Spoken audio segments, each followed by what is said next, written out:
I think to begin with, if you've just recently graduated, you haven't picked up any experience, then the first point of call would be to do some volunteering. But I think, apply for jobs. When you are a new graduate, you compare yourself a lot to what you think the competition is. I can tell you that at my point in my career, I've met lots of people leading projects and initiatives who maybe somebody else could do a better job. I know it's going to sound controversial, but there is no such thing as being fully experienced. I've been in one role for 15 years. I probably am the best in it because I've been practicing it for 15 years.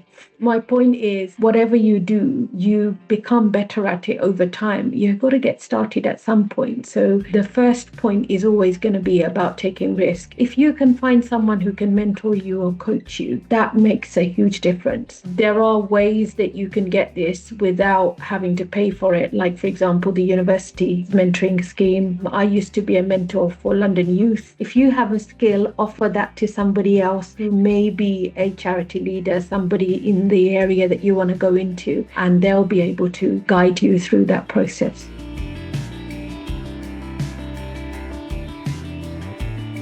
I think time to myself sometimes. I'm very mission driven. I think know what your skill sets are, what your strengths are. I think I realized I am externally driven. When my mental health is not great, we're only human. There'll be hard, challenging times. I think what has helped me and continues to help me is reminding myself why I'm doing it. If when you're mission driven, externally driven, you kind of have your eye on the prize, the end goal. Being in one company for 15 years where when I started, we had 2 staff and now we have 16. I know what it took and how long it took. It makes me realize that resilience. I think I just remind myself of the hard times that I've been through before, knowing that I can do it again. I think that's what motivates me. Having good people around you makes a difference. I think I avoid negativity a lot. I'm very good at motivating others, but self-motivation is a lot more harder.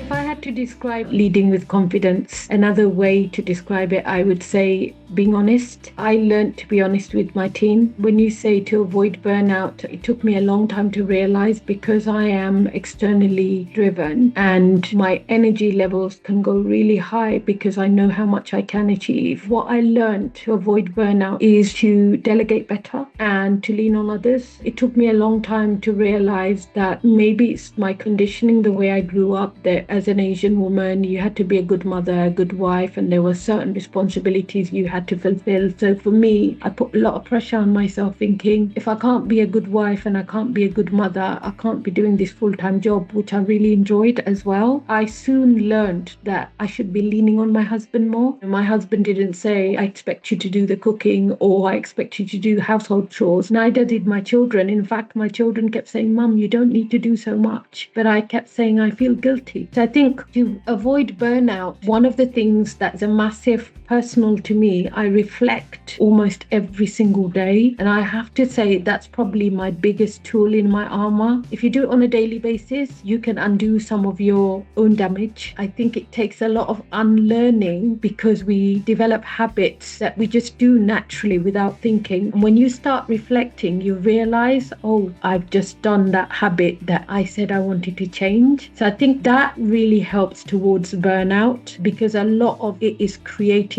by our own thoughts, our own beliefs around how and what we are expected to do.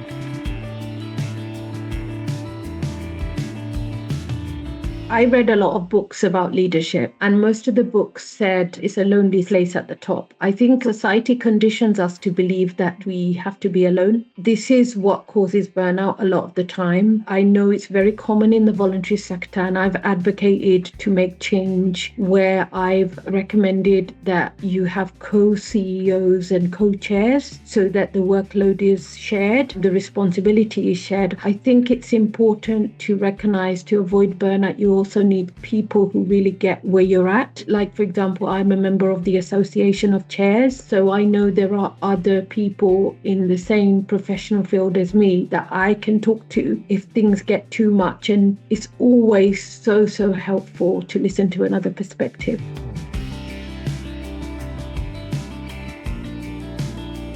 If I were to identify one of the biggest problems, I think it's loneliness, especially when it comes to mental health. And we work with a lot of older people. The feeling of loneliness is what affects our mental health more than anything, where we feel like there is no way out. There's no one I can talk to. There's no one who will understand. That does make it so much more harder. So if you've lost your confidence, you've felt like that before, you need to find a way so that you're not actually feeling like that anymore. You're surrounded by people that are positive and that can help you. Be around confident people. They will lift you.